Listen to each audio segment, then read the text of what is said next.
स्वागत है आपका हमारे स्टडी मैथ क्लास चैनल में। आशा करता हूँ आप लोग बहुत अच्छे होंगे। आज हम आपको इस वीडियो में बताएंगे कि कक्षा 12 गणित के मोस्ट इम्पॉर्टेंट प्रश्न। देखिए हम आपको इस वीडियो में टॉप 5 क्वेश्चन बताएंगे जो आपके बोर्ड में बहुत ज़्यादा 8 नंबर का पूछा जाता है। अगर आप लोग शुरू से लेकर लास्ट तक पूरा वीडियो देख लेंगे तो आप लोग कक्षा 12 गणित के मोस्ट इंपॉर्टेंट प्रश्न को हल करना सीख जाएंगे। अब देखिए इसमें जो पहला नंबर क्वेश्चन लिखा हुआ है ये हर साल 8 नंबर का पूछा जाता है। तो चलिए पहले क्या करते हैं, इसको पढ़ते हैं। पढ़ने के बाद क्या करेंगे, इसको हल करके हम आपको बताएंगे।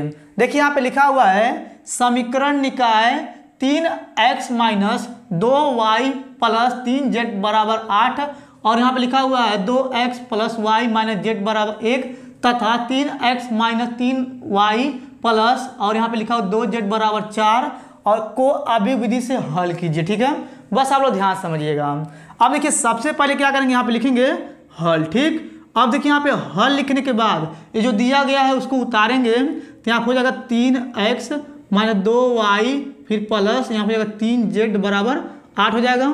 अब देखिए इसके बगल में जो दिया है इसके नीचे उतारेंगे तो यहाँ हो जाएगा 2x + y फिर -z = 1 हो जाएगा। अब देखिए इसके बाद इसको नीचे उसको उतारेंगे तो यहाँ हो जाएगा 4x - 3y फिर यहाँ हो जाएगा प्लस 2z बराबर हो जाएगा यहाँ पे 4। ठीक है, ये आपको अच्छे समझ में आया होगा। अब देखिए इसके बाद क्या करेंगे, यहाँ पे लिखेंगे a बराबर इस प्रकार से अवयव। ठीक, अब देखिए यहाँ पे अवयव बनाने के बाद बस आप लोग ध्यान समझिएगा। देखिए इसमें XYZ तीनों में है तो क्या करेंगे, इस अवयव में XYZ का गुणांक लिखेंगे। कैसे लिखेंगे बस आप लोग ध्यान समझिएगा। देखिए यहाँ पे x है इसके आगे 3 है 3 लिख देंगे, यहाँ पे y है इसके आगे -2 है -2 लिख देंगे, z है इसके आगे 3 है 3 लिख देंगे। अब देखिए यहाँ पे इसके आगे 2 है 2 लिख देंगे, इसके आगे 1 छिपा है तो 1 लिख देंगे, यहाँ पे इसके आगे 1 छिपा है तो -1 हो जाएगा। यहाँ पे देखिए नीचे 4 हो जाएगा और यहाँ पे -3 हो जाएगा, फिर यहाँ हो जाएगा 2, फिर इस प्रकार से अवयव को बंद कर देंगे। ठीक है, ये आपको अच्छे समझ में आया होगा। अब देखिए इसके बाद इन तीनों में XYZ है तो यहाँ पे लिखेंगे x बराबर इस प्रकार से बना देंगे अवयव, इसमें लिखेंगे XYZ फिर इस प्रकार से अवयव को बंद कर देंगे। और देखिए इसमें 8 1 4 है तो यहाँ पे लिखेंगे b बराबर अवयव। ठीक है, और यहाँ पे हो जाएगा 8 1 4 फिर यहाँ पे अवयव को बंद कर देंगे। ठीक है, ये आपको क्लियर समझ में आया होगा। अब देखिए इसके बाद यहाँ पे लिखा हुआ है समीकरण निकाय को अवयव विधि से हल करना है। तो समीकरण निकाय को अवयव विधि से कैसे हल करते हैं बस आप लोग ध्यान समझिएगा। देखिए यहाँ पे लिख रहे हैं, यहाँ पे होता है ax बराबर b, एक उधर फेंक देंगे तो यहाँ पे हो जाएगा x बराबर a 1b। ठीक है, इतना आपको अच्छे समझ में आया होगा। अब देखिए इसके बाद यहाँ पे लिखा हुआ है x, देखिए यहाँ पे x का मान यहाँ पे दिया हुआ है, b का मान ये दिया हुआ है, a 1 का मान नहीं दिया हुआ है। तो a 1 का मान कैसे निकालेंगे, देखिए यहाँ पे लिख कर दिखा रहे हैं। देखिए यहाँ होता है a 1 बराबर एडजॉइन a और यहाँ पे होता है साड़ी में a। ठीक है, अब देखिए इसके बाद a 1 का मान निकालने के लिए क्या करते हैं, एडजॉइन a का मान निकालते हैं और बटी में जो है साड़ी में a का मान निकालते हैं। तो देखिए यहाँ पे क्या करेंगे, पहले हम क्या करेंगे साड़ी में a का मान निकालेंगे क्योंकि यहाँ पे a बराबर ये दिया हुआ है, इसी के आधार पर साड़ी में a का मान निकालते हैं। ठीक है, चलिए निकाल कर दिखाते हैं। देखिए यहाँ पे लिखेंगे साड़ी में a बराबर, देखिए यहाँ पहले 3 लेंगे, 3 हो जाएगा कोष्टक, 3 लेंगे तो पहला पंक्ति पहला स्तंभ गायब हो जाएगा, 2 से गुणा करेंगे 1 में 2 हो जाएगा, 3 से गुणा करेंगे 1 में माइनस प्लस 3 1 कम 3, यहाँ ऑलरेडी होता है माइनस तो यहाँ हो जाएगा 3, कोष्टक बंद कर देंगे। अब देखिए चलता है यहाँ पे प्लस माइनस, यहाँ पे माइनस होता है। अब ये -2 लेंगे तो माइनस प्लस हो जाएगा, फिर यहाँ पे कोष्टक, देखिए यहाँ पे पहला पंक्ति दूसरा स्तंभ गायब हो जाएगा, 2 से 2 गुणा करेंगे तो 4 हो जाएगा, 4 से गुणा करेंगे 1 में -4 हो जाएगा तो यहाँ होता है ऑलरेडी माइनस प्लस हो जाएगा। ये भी आपको समझ में आ रहा होगा। ये देखिए यहाँ पे प्लस माइनस प्लस होता है, यहाँ पे 3 लेंगे, यहाँ हो जाएगा 3 फिर कोष्टक, देखिए यहाँ पे पहला पंक्ति तीसरा स्तंभ, 3 से गुणा करेंगे 2 में तो 3 दूनी हो जाएगा 6, 4 से गुणा करेंगे 1 में तो -4 हो जाएगा, फिर कोष्टक बंद कर देंगे। ठीक है, ये आपको क्लियर समझ में आया होगा। अब देखिए यहाँ पे लिखेंगे साड़ी में a बराबर यहाँ हो जाएगा 3 गुणे -1 फिर प्लस 2 गुणे यहाँ पे देखिए जोड़ेंगे तो 4 4 8 हो जाएगा, फिर प्लस यहाँ हो जाएगा 3 गुणे जोड़ेंगे दोनों माइनस में 10 हो जाएगा। और यहाँ पे लिखेंगे साड़ी में a बराबर यहाँ हो जाएगा 3 1 कम 3 फिर प्लस 8 दूनी 16 ये हो जाएगा, फिर यहाँ हो जाएगा 3 ढाई में 30। अब देखिए यहाँ पे 30 में अगर 3 जोड़ेंगे 33, 33 में से अगर 16 घटाएंगे तो 17 बचेगा माइनस में। देखिए यहाँ पे साड़ी बराबर हो जाएगा -17, ठीक है। अब देखिए यहाँ पे साड़ी में ए का जो मान आया है -17 आया है। अब देखिए इतना करने के बाद बस आप लोग ध्यान समझिएगा। अब देखिए यहाँ पे साड़ी में ए का मान तो निकल गया है, अब हमें क्या करना है, एडजॉइन ए का मान निकालना है। तो उसको कैसे निकालते हैं बस आप लोग ध्यान समझिएगा। देखिए यहाँ पे लिख रहे हैं, लिखेंगे यहाँ पे उपसारणिक। देखिए यहाँ पे लिख रहे हैं उपसारणिक, ठीक। अब देखिए यहाँ पे पहले क्या करेंगे, उपसारणिक निकालेंगे। तो उपसारणिक कैसे निकालते हैं बस आप लोग ध्यान समझिएगा। देखिए यहाँ पे लिख रहे हैं, यहाँ पे लिखेंगे m, यहाँ हो जाएगा 11 बराबर, यहाँ हो जाएगा m 12 बराबर, फिर यहाँ हो जाएगा m, यहाँ हो जाएगा 13 बराबर, ठीक है। ये आपको अच्छे समझ में आ रहा होगा। फिर यहाँ पे लिखेंगे m 21 बराबर, फिर यहाँ हो जाएगा m 22 बराबर, फिर यहाँ हो जाएगा m 23 बराबर, ठीक है। अब देखिए इसके नीचे लिखेंगे, यहाँ हो जाएगा m 31 बराबर, यहाँ हो जाएगा m 32 बराबर, फिर यहाँ हो जाएगा m 33 बराबर, ठीक। इतना आपको अच्छे समझ में आया होगा। अब देखिए यहाँ पे लिखा हुआ m 11, m 12, m 13, ये क्या होता है आपको समझाते हैं। देखिए यहाँ पे जो a बराबर दिया हुआ आप व्यू में m 11, m 12, m 13, m 21, m 22, m 23 और यहाँ पे हो जाएगा m 31, m 32, m 33, ठीक है। इसी के आधार पे क्या करेंगे, इसका मान हम निकाल कर यहाँ पे रखेंगे। देखिए यहाँ पे लिखा हुआ m 11, यानी कि ये m 11 है, तो पहला पंक्ति पहला स्तंभ क्या हो जाएगा, 2 से गुणा करेंगे 1 में तो यहाँ पे आ जाएगा 2, ठीक है। और देखिए 3 से गुणा करेंगे 1 में, 3 1 कम 3 माइनस प्लस, यहाँ पे माइनस होता है, तो इसको घटाएंगे कितना आ गया, -1 आ गया, तो यहाँ लिख देंगे -1, ठीक है। ये आपको अच्छे समझ में आया होगा। आप देखिए यहाँ पे लिखा हुआ m 12, तो देखिए यहाँ पे पहला पंक्ति पहला स्तंभ, यानी कि ये m 12 है, तो पहला पंक्ति दूसरा स्तंभ गायब हो जाएगा, तो 2 से गुणा करेंगे 2 में तो 4 हो जाएगा, ठीक। और देखिए यहाँ पे क्या करेंगे, यानी कि इस 4 से गुणा करेंगे -1 में तो -4 हो जाएगा, माइनस प्लस हो जाता है, जोड़ेंगे तो यहाँ पे आ जाएगा 8, ठीक है। ये भी आपको अच्छे समझ में आ रहा होगा।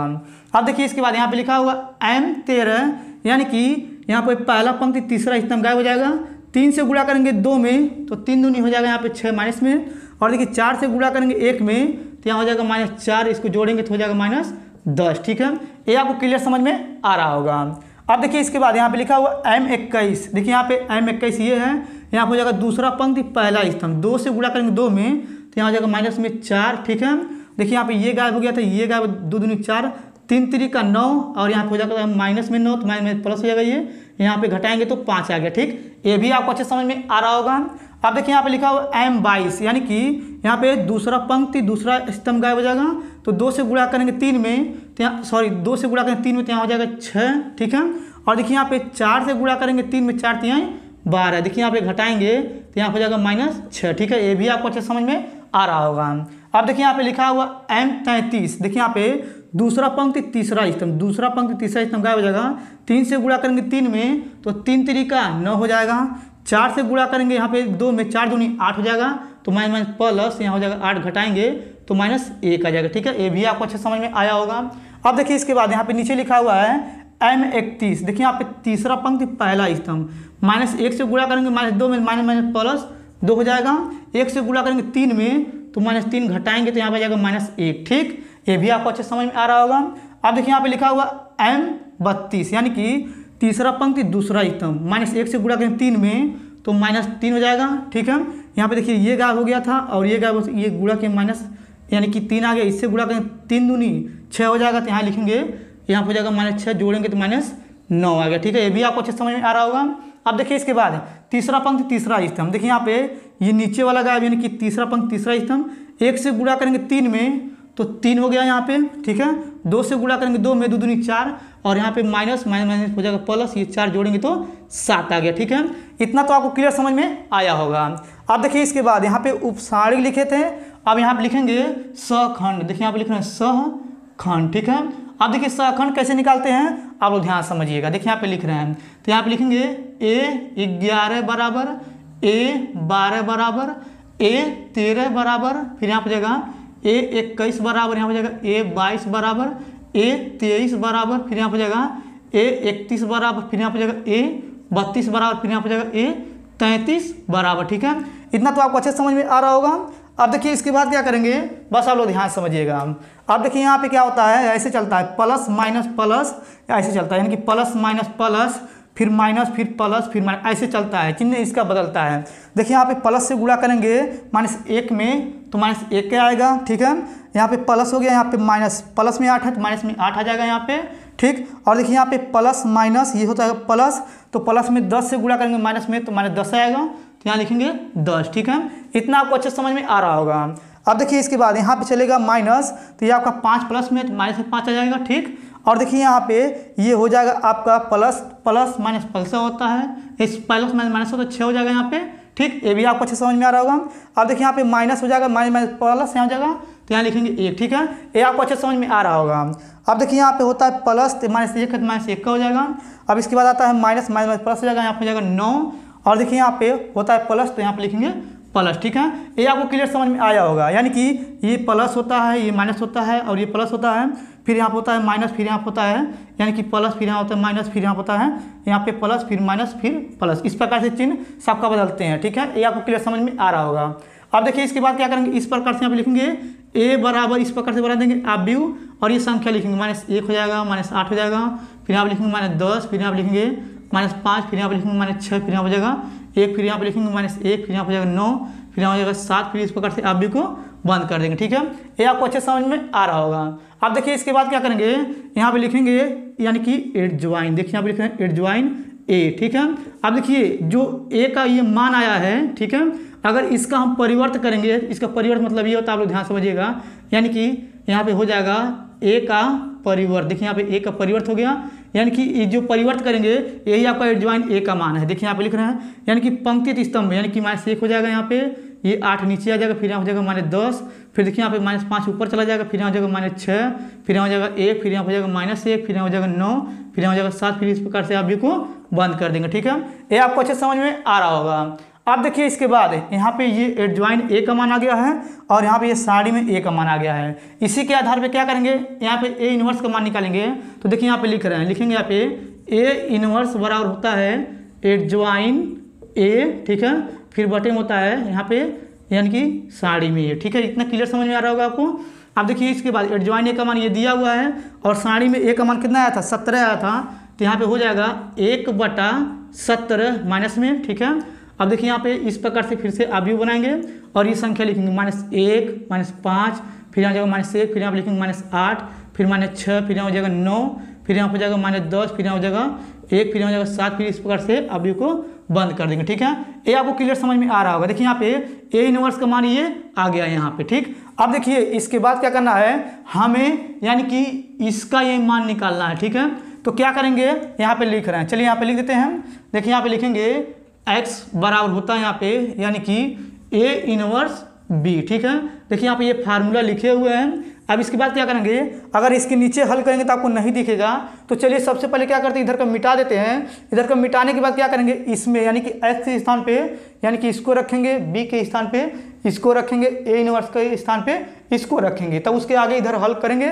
चलिए सबसे पहले क्या करेंगे, इधर का मिटा लेते हैं। अब देखिए यहाँ पे जो बताए थे उसको मिटा दिए हैं। उसको मिटाने के बाद देखिए यहाँ पे x का जो बराबर दिया गया था आव्यूह में संख्या लिखे हुए थे, b का जो मान दिया हुआ था आव्यूह में संख्या लिखे हुए थे, a इनवर्स का मान जो आया है यहाँ पे देखिए यहाँ पे लिख दिए हुए हैं, ठीक है। ये आपको क्लियर समझ में आ रहा होगा। अब देखिए इसके बाद क्या करेंगे, इसको इधर उतारेंगे। देखिए यहाँ पे लिखेंगे x बराबर a इनवर्स b, ठीक है। अब देखिए इसके बाद x का मान ये है उसको रखेंगे यहाँ पे x y z हो जाएगा, इस प्रकार से बना देंगे आव्यूह, ठीक। ये आपको क्लियर समझ में आ रहा होगा। बराबर लगाएंगे, a इनवर्स का मान ये है तो लिखेंगे -1/17 यहाँ पे हो जाएगा, फिर इस प्रकार से बना देंगे आव्यूह, ठीक। यहाँ पे लिखेंगे -1, -5, फिर यहाँ हो जाएगा माइनस, यहाँ हो जाएगा 1, ठीक है। फिर इसके बाद यहाँ लिखेंगे -8, फिर यहाँ हो जाएगा माइनस, यहाँ हो जाएगा 6, फिर यहाँ हो जाएगा 9, फिर इसके बाद क्या करेंगे, यहाँ लिखेंगे -10, फिर यहाँ हो जाएगा 1, फिर हो जाएगा 7, ठीक है। ये आपको अच्छे समझ में आ रहा होगा। अब देखिए गुणा लगा देंगे, फिर इस प्रकार से बना देंगे आव्यूह। देखिए यहाँ पे 8 है, 1 है, 4 है, फिर इस प्रकार से आव्यूह को बंद कर देंगे, ठीक है। ये आपको क्लियर समझ में आ रहा होगा। अब देखिए इसके बाद क्या करेंगे, यहाँ पे लिखेंगे x y z आव्यूह में, ठीक। और देखिए यहाँ पे क्या करेंगे, बराबर लगाएंगे और देखिए 8 से गुणा करेंगे पहले इसमें, फिर 1 से गुणा करेंगे इसमें, फिर 4 से गुणा करेंगे इसमें। देखिए यहाँ पे गुणा करेंगे, लिखेंगे -1/17 यहाँ पे, इस प्रकार से बना देंगे अवयव। अब देखिए लिख रहे हैं, यानी कि 8 एकम 8 हो जाएगा यहाँ पे, और देखिए यहाँ पे 5 एकम 5 हो जाएगा यहाँ पे, इससे गुणा करेंगे तो 4 एकम 4 हो जाएगा। ठीक है, ये आपको क्लियर समझ में आ रहा होगा। फिर देखिए यहाँ पे 8 से गुणा करेंगे 8 में तो 8 × 64, 1 से गुणा करेंगे 6 में तो माने 6। देखिए यहाँ पे क्या करेंगे 4 से गुणा करेंगे 9 में तो 9 चौका 36 हो जाएगा प्लस में। फिर देखिए 8 से गुणा करेंगे 10 में तो 8 दाई 80, 1 से गुणा करेंगे 1 में प्लस में 1 हो जाएगा। यहाँ पर देखिए 4 से गुणा करेंगे 7 में तो 4 7 28 हो जाएगा प्लस में। फिर इस प्रकार से अवयव को बंद कर देंगे। ठीक है, ये भी आपको अच्छे समझ में आया होगा। अब देखिए इसके बाद फिर से आप लिखेंगे x y z इस प्रकार से अवयव में। ठीक, और देखिए आप बराबर लगाएंगे, आप लिखेंगे -1/17। फिर देखिए यहाँ पे क्या करेंगे, इसको जोड़ेंगे घटाएंगे, यानी कि इसको जोड़ेंगे घटाएंगे, ऊपर वाला पूरा माइनस में जोड़ेंगे तो -17 आ जाएगा। ठीक है, और देखिए यहाँ पे क्या करेंगे, यानी कि ये दोनों को जोड़ेंगे और इसमें 66 घटा देंगे तो आपका यहाँ पे आ जाएगा। देखिए यहाँ पे इसको घटा दिए, यानी कि 30 और 30 में से 64 में से बचेगा यहाँ पे, यानी कि -34। ठीक है, और देखिए यहाँ पे आपका अगर इसको घटाएंगे यहाँ पे आपका आ जाएगा, यानी कि देखिए यहाँ पे इसको जोड़ेंगे 28 से 1 29 और यहाँ पे -80 लिखा हुआ है तो यहाँ पे क्या करेंगे 80 में से 29 घटाएंगे तो यहाँ पे बचेगा -51। ठीक है, फिर इस प्रकार से अवयव को बंद कर देंगे। ठीक है, ये भी आपको अच्छे समझ में आ रहा होगा। फिर देखिए यहाँ पे क्या करेंगे, अब यहाँ फिर से लिखेंगे x y z इस प्रकार से अवयव में। ठीक है, और देखिए यहाँ पे बराबर लगाएंगे 17 से सभी भाग करेंगे तो 17 एकम 17, 17 दूना 34, 17 तिया 51 हो जाएगा। यहाँ पे देखिए 3 हो जाएगा नीचे 3, इस प्रकार से फिर से अवयव बना देंगे। ठीक है, अब देखिए x को 1 के साथ तुलना करेंगे, y को 2 के साथ, z को 3 के साथ। देखिए यहाँ पे लिख दे रहे हैं, आप लोग ध्यान समझिएगा। देखिए यहाँ पे लिखेंगे x बराबर 1, y बराबर यहाँ हो जाएगा 2 और यहाँ पे हो जाएगा z बराबर 3। ठीक है, यही आपका आंसर हो गया। ठीक है, ये आपको क्लियर समझ में आया होगा। अगर आपको ये मेरा पूरा वीडियो अच्छी तरीके से समझ में आ गया होगा तो आप लोग वीडियो को लाइक कर दीजिएगा। अब चलिए इसको मिटा कर क्या करते हैं, दूसरा नंबर प्रश्न यहाँ पे उतार के उसको हल करके हम आपको बताते हैं। अब देखिए यहाँ पे दूसरा नंबर प्रश्न उतार दिए हुए हैं। अब देखिए जो दूसरा प्रश्न उतारे हुए हैं, इस प्रकार का प्रश्न आपके बोर्ड में बहुत ज़्यादा 8 नंबर का पूछा जाता है। तो चलिए पहले इसको क्या करते पढ़ते हैं, पढ़ने के बाद क्या करेंगे इसको हल करके हम आपको बताएंगे। देखिए यहाँ पे लिखा हुआ है सिद्ध कीजिए कि, और देखिए यहाँ पे समाकलन इसका लिमिट है 0 से पाई और यहाँ पे ऊपर लिखा हुआ x sin x बटा 1 + cos स्क्वायर x dx बराबर π²/4। ठीक है, यानी कि हमें क्या करना, सिद्ध करना है, इसको लेकर चलना और इसको लेकर आना है। ठीक है, अब देखिए सबसे पहले क्या करेंगे, यहाँ पे लिखेंगे लेफ्ट हैंड साइड। ठीक है, अब देखिए यहाँ पे लेफ्ट हैंड साइड लिखेंगे तो इसको पहले उतारेंगे। देखिए यहाँ पे इसको लिखेंगे i बराबर समाकलन और यहाँ पे जाएगा पाई और यहाँ पे जाएगा 0 और ऊपर लिखेंगे x और यहाँ पे जाएगा साइन x, फिर बटा लगा देंगे और यहाँ पे जाएगा 1 + cos स्क्वायर x dx हो जाएगा। ठीक है, ये आपको अच्छे से समझ में आया होगा। अब देखिए इसको उतारने के बाद क्या करेंगे, इसमें परगुण 4 का प्रयोग करेंगे। देखिए यहाँ पे लिख रहे हैं, लिखेंगे यहाँ पे प्रगुण, ठीक, प्रगुण 4 से। ठीक, अब देखिए प्रगुण 4 का मतलब क्या होता है, उसको कैसे प्रयोग किया जाता है, चलिए बताते हैं। देखिए प्रगुण 4 का मतलब ये होता है, जो ऊपर का लिमिट होता है ना उसको लिख लेते हैं, उसमें से x को घटा देते हैं और उसको x के स्थान पे ही रखते हैं। ठीक है, आपको अच्छे से समझ में आया होगा। यानी कि प्रगुण 4 का मतलब ये होता है, जो ऊपर का लिमिट होता है उसको लिख करके उसमें से x को घटाते हैं और उसी को x के स्थान पे रखते हैं। ठीक है, तो चलिए इसमें रखते हैं। देखिए यहाँ पे लिखेंगे i बराबर समाकलन यहाँ हो जाएगा पाई से 0 और देखिए यहाँ पे लिखेंगे x, देखिए यहाँ पे x के स्थान पे इसको रखेंगे तो यहाँ हो जाएगा पाई -x कोष्टक में और यहाँ पे लिखेंगे साइन और यहाँ पे हो जाएगा यानी कि x के स्थान पे पाई माइनस देखिए यहाँ पे हो जाएगा x। ठीक है, फिर कोष्टक बंद करके फिर बटा लगा देंगे और यहाँ पे लिखा है 1 + यहाँ पे हो जाएगा cos स्क्वायर यहाँ पे हो जाएगा पाई -x, फिर कोष्टक बंद, फिर यहाँ पे लिखेंगे dx। ठीक है, ये आपको अच्छे से समझ में आ रहा होगा। अब देखिए इतना करने के बाद बस आप लोग ध्यान समझिएगा। देखिए यहाँ पे लिखेंगे i बराबर यहाँ पे इसका लिमिट जो हो जाएगा पाई से हो जाएगा 0। देखिए यहाँ पे ऊपर जो बचा हुआ इसको लिखेंगे पाई -x एक कोष्टक में और देखिए यहाँ पे साइन 100 -x यानी कि साइन 180 -x होता है आपका साइन x होता है। ठीक है, फिर बटा लगा देंगे। ठीक, यानी कि साइन 180 में नहीं बदलता है, ये आपको अच्छे से पता होगा। अब देखिए इसके बाद यहाँ पे लिखेंगे 1 है, 1 लिख देंगे, फिर प्लस यहाँ पे जाएगा, यहाँ पे देखिए cos स्क्वायर यानी कि पाई -x यानी कि cos पाई -x होता है cos, तो यहाँ पे लिखेंगे हो जाएगा यहाँ पे कॉस स्क्वायर, यहाँ पे हो जाएगा एक्स dx लिख देंगे। ठीक है, ये आपको क्लियर समझ में आ रहा होगा। अब देखिए इसके बाद बस आप लोग ध्यान समझिएगा। देखिए यहाँ पे लिखा हुआ है साइन एक्स, क्या करेंगे पाई पर दोनों में गुणा करेंगे। देखिए यहाँ पे लिख रहे हैं, लिखेंगे आई बराबर इसका लिमिट जो है पाई से है 0। देखिए यहाँ पे एक बार साइन एक्स से पाई में गुणा करेंगे तो यहाँ हो जाएगा पाई साइन एक्स हो जाएगा। और देखिए एक बार साइन एक्स से एक्स में गुणा करें तो यहाँ हो जाएगा माइनस एक्स, और यहाँ पे हो जाएगा साइन एक्स, फिर बटा लगा देंगे और यहाँ पे नीचे हो जाएगा 1 प्लस कॉस स्क्वायर एक्स, और यहाँ पे हो जाएगा dx। ठीक है, ये आपको क्लियर समझ में आ रहा होगा। अब देखिए इसके बाद क्या करेंगे, इसको और इसको एक साथ अलग लिखेंगे और इसको एक साथ अलग लिखेंगे। कैसे लिखेंगे देखिए यहाँ पे लिख कर दिखा रहे हैं। देखिए यहाँ पे लिखेंगे आई बराबर यहाँ हो जाएगा लिमिट, यानी कि पाई से हो जाएगा 0। एक बार इसके साथ इसको लिखेंगे, यहाँ पे हो जाएगा पाई और यहाँ पे हो जाएगा साइन एक्स, फिर बटा लगा देंगे, यहाँ पे हो जाएगा 1 प्लस कॉस स्क्वायर एक्स, यहाँ पे लिखेंगे dx माइनस माइनस लगा देंगे, फिर यहाँ पे हो जाएगा समाकलन। और देखिए यहाँ पे इसका लिमिट पाई से हो जाएगा 0, और यहाँ पे देखिए इसको लिखेंगे। देखिए यहाँ पे ये जो है x लिखेंगे x, और यहाँ पे हो जाएगा साइन x, फिर बटे में हो जाएगा यानी कि 1 plus cos square x dx हो जाएगा। ठीक है, इतना तो आपको क्लियर समझ में आया होगा। अब देखिए इसके बाद आप लोग ध्यान समझिएगा। देखिए यहाँ पे लिखा हुआ आई बराबर, तो यहाँ पे लिखेंगे क्योंकि नीचे नहीं हटेगा तो इधर करेंगे। देखिए यहाँ पे लिखेंगे आई बराबर यहाँ पे हो जाएगा यानी कि लिमिट पाई से हो जाएगा 0, और देखिए यहाँ पे जो ऊपर इसको लिखेंगे यहाँ पे पाई और यहाँ हो जाएगा साइन एक्स, फिर बटे में हो जाएगा यहाँ पे 1 plus cos square x dx। ठीक है, अब देखिए अगर आप लोग ध्यान से देखेंगे तो ये जो आया है, देखिए यहाँ पे ये जो आया है, ये जो समीकरण यहाँ पे देखिए जो ऊपर है ना ये वाला, देखिए यहाँ पे ये जो ऊपर वाला है आप लोग ध्यान समझिएगा।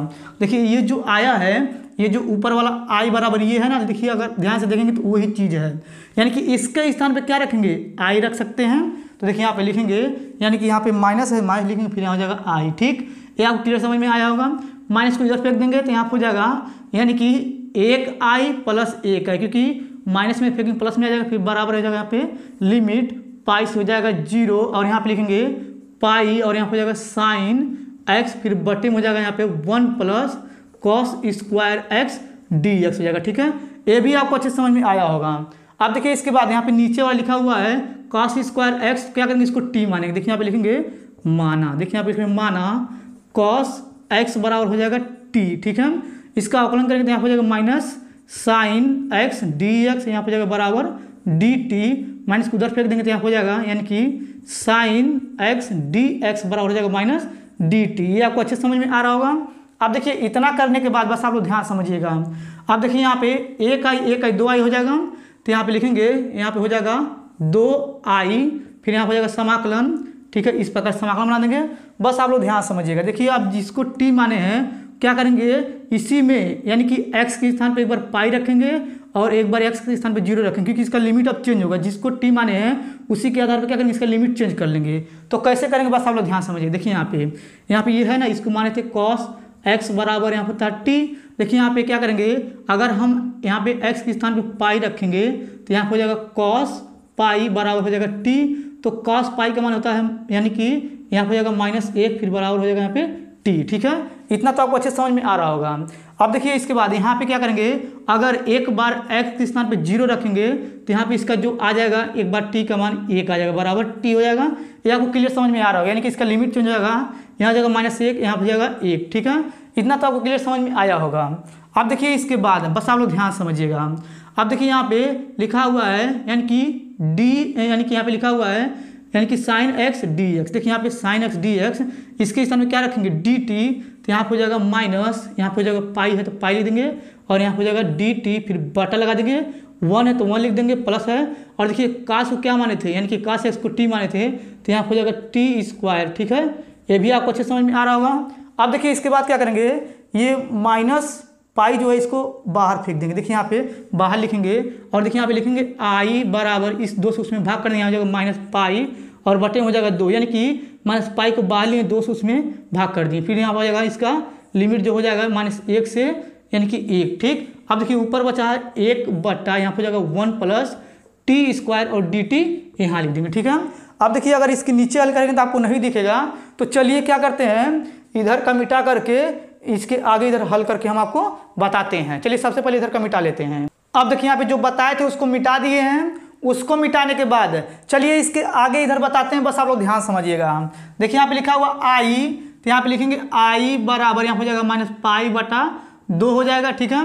अब देखिए अगर इसका हम देखिए यहाँ पे लिखा हुआ 1/1 + t², अगर इसका हम समाकलन करेंगे तो देखिए यहाँ पे लिखा हुआ 1/1 + x² dx का जो समाकलन होता है tan 1 x होता है। देखिए यहाँ पे लिख रहे हैं, इस प्रकार से कोष्टक बना देंगे, यहाँ पे लिखेंगे tan 1 x हो जाएगा, ठीक है। देखिए यहाँ पे ये t है ना, तो यहाँ पे x नहीं लिखाएगा, यहाँ पे t लिखाएगा, तो यहाँ पे लिखेंगे t। ये आपको क्लियर समझ में आ रहा होगा। अब देखिए इसके बाद क्या करेंगे, इस प्रकार से कोष्टक को बंद कर देंगे। अब देखिए इसका जो लिमिट है -1 से 1 तक ले है, ठीक है। ये आपको क्लियर समझ में आया होगा। अब देखिए इसके बाद यहाँ पे लिखेंगे i बराबर -π/2, फिर इस प्रकार से बड़ा कोष्टक लगाएंगे। अब देखिए एक बार अपर लिमिट एक बार लोअर लिमिट, यानी कि अपर लिमिट का मतलब ये होता है ऊपर वाला जो है यानी कि t के स्थान पर रखेंगे। देखिए यहाँ पे लिख रहे हैं tan 1 हो जाएगा यहाँ पे -1, ठीक है, माइनस लोअर लिमिट यहाँ पे लिखेंगे tan 1 यानी कि यहाँ पे t के स्थान पर 1 रखेंगे तो यहाँ हो जाएगा यानी कि 1, ठीक। फिर बड़ा कोष्टक को बंद कर देंगे, ठीक। इतना आपको अच्छे समझ में आया होगा। अब देखिए इसके बाद फिर से लिखेंगे i बराबर -π/2 हो जाएगा। फिर देखिए यहाँ पे बड़ा कोष्टक बनाएंगे। देखिए यहाँ पे लिखा हुआ tan 1 - x, इसका जो मान होता है -π/4 होता है, यहाँ पे माइनस लगा देंगे। और देखिए यहाँ पे लिखा हुआ tan 1 1, तो इसका जो मान होता है π/4 होता है, इसको भी लिख देंगे, ठीक। अब देखिए इसके बाद यहाँ पे लिखेंगे i बराबर -π/2, ठीक। अब देखिए इसको हल करेंगे तो आप लोग ध्यान समझिएगा। देखिए यहाँ पे नीचे का हर दोनों सेम है, तो यहाँ हो जाएगा -π, फिर -π, फिर इसका एलसीएम जो लेंगे तो हो जाएगा 4, फिर इसको अगर कोष्टक बंद कर देंगे, ठीक। फिर यहाँ हो जाएगा i बराबर यहाँ हो जाएगा -π/2, गुणा लगा देंगे क्योंकि इसके बीच में गुणा होता है, जोड़ेंगे दोनों को तो -2π हो जाएगा यानी कि 4 हो जाएगा, ठीक। अब देखिए इसके बाद यहाँ पे 2 से 2 काटेंगे, ठीक, और माइनस प्लस हो जाएगा, तो यहाँ हो जाएगा i बराबर देखिए -+ π गुणा होगा तो π² नीचे हो जाएगा 4, ठीक है। देखिए हमें यही प्रूव करना था तो ये आ चुका है, ठीक। ये आपको क्लियर समझ में आया होगा, ठीक। अब चलिए क्या करते हैं, इसको मिटा करके हम तीसरा नंबर क्वेश्चन यहाँ पे लिख करके उसको भी हल करके हम आपको बताते हैं। चलिए पहले इसको मिटा लेते हैं। अब देखिए यहाँ पे तीसरा नंबर क्वेश्चन उतारे हुए हैं। ये जो तीसरा नंबर क्वेश्चन उतारे हुए हैं, ऐसा प्रश्न भी आपके बोर्ड में बहुत ज़्यादा 8 नंबर का पूछा जाता है। अगर आप लोग इसको ध्यान से देख लेंगे तो आप लोग इसको भी आसानी से हल करना सीख जाएंगे। अब चलिए सबसे पहले क्या करते हैं, इसको पढ़ते हैं, पढ़ने के बाद क्या करेंगे, इसको हल करके हम आपको बताएंगे।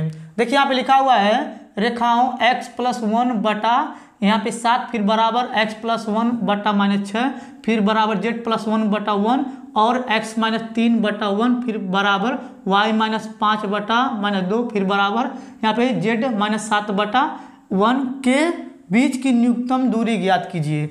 बस आप लोग ध्यान समझिएगा। देखिए सबसे पहले क्या करेंगे, यहाँ पे लिखेंगे हल, ठीक। अब देखिए यहाँ पे हल लिखने के बाद यहाँ पे लिखेंगे यानी कि r1 वेक्टर बराबर हो जाएगा यहाँ पे यानी कि a1 वेक्टर प्लस यहाँ पे जाएगा लेमडा b1 वेक्टर, ठीक है। ये आपको क्लियर समझ में आ रहा होगा। अब देखिए इसके बाद क्या करेंगे, यहाँ पे लिखेंगे r2 वेक्टर बराबर हो जाएगा a2 वेक्टर, फिर यहाँ हो जाएगा प्लस म्यू यहाँ हो जाएगा b2 वेक्टर, ठीक है। इतना आपको क्लियर समझ में आया होगा। अब देखिए इसके बाद यहाँ पे लिखे हुए हैं r1 वेक्टर, तो यहाँ पे लिखेंगे r1 वेक्टर बराबर, ठीक। अब देखिए ऊपर वाला जो है यहाँ पे इसको यानी कि एक और यहाँ पे एक जो है इसको लिखेंगे, तो ये आपका होता है i, ये j और ये k होता है। तो देखिए यहाँ पे एक है तो यहाँ पे लिखेंगे i, ठीक है, i कैप, ठीक। यहाँ पे भी एक है और देखिए यहाँ पे इसका माइनस चिन्ह बदल के लिखेंगे, यहाँ प्लस है तो माइनस हो जाएगा, और देखिए यहाँ पे प्लस है यहाँ पे जाएगा -j कैप, ठीक है, और देखिए यहाँ पे प्लस है तो माइनस हो जाएगा k कैप, ठीक। अगर यहाँ पे 2 होता तो -2 लिखते हैं, अगर यहाँ पे 3 होता तो यहाँ पे -3 लिखते हैं, ठीक है, यानी कि i j k के साथ लिखते हैं, ठीक है। आपको अच्छे समझ में आ रहा होगा। अब देखिए इसके बाद यहाँ पे क्या करेंगे, बस आप लोग ध्यान समझिएगा। देखिए यहाँ पे प्लस से प्लस लगा देंगे और देखिए यहाँ पे लिखा हुआ है लेमडा और देखिए यहाँ पे कोष्टक लगा देंगे, यहाँ पे लिखा हुआ है b1 वेक्टर, ठीक है। और देखिए इसके नीचे जो है इसको लिखेंगे मगर इसका चिन्ह नहीं बदलेंगे, यानी कि इसको i के साथ लिखेंगे, यहाँ पे हो जाएगा 7i कैप और देखिए यहाँ पे जाएगा -6j कैप, फिर यहाँ पे जाएगा प्लस k कैप हो जाएगा, फिर कोष्टक बंद कर देंगे, ठीक। ये आपको क्लियर समझ में आया होगा। ये तो आगे वाला हो गया। अब देखिए इसके बाद लिखा हुआ है यानी कि R2 वेक्टर, देखिए यहाँ पे लिखेंगे यहाँ पे छोटा रहेगा R2 वेक्टर बराबर, ठीक है।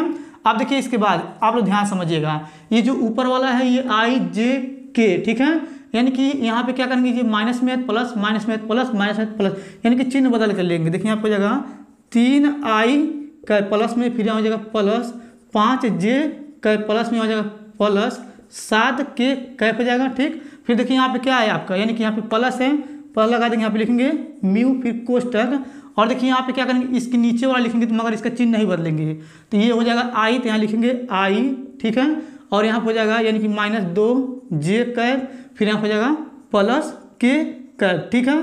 इतना आपको अच्छे से समझ में आया होगा। अब देखिए इसके बाद बस आप लोग ध्यान समझिएगा। अब देखिए ये जो आगे वाला है ये वाला, यानी कि ये आपका होता है A1 वेक्टर बराबर, इसको लिखेंगे -I कैप, फिर -J कैप, फिर -K कैप, ठीक है।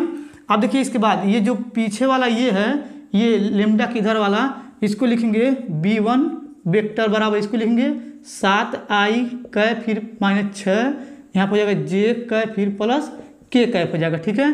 ये भी आपको अच्छे समझ में आ रहा होगा। अब देखिए इसके नीचे वाला ये जो है, यानी कि ये जो है A2 हो जाएगा, तो यहाँ पे लिखेंगे A2 वेक्टर बराबर, यहाँ हो जाएगा 3I कैप, फिर प्लस 5J कैप, फिर प्लस 7K कैप हो जाएगा, ठीक है।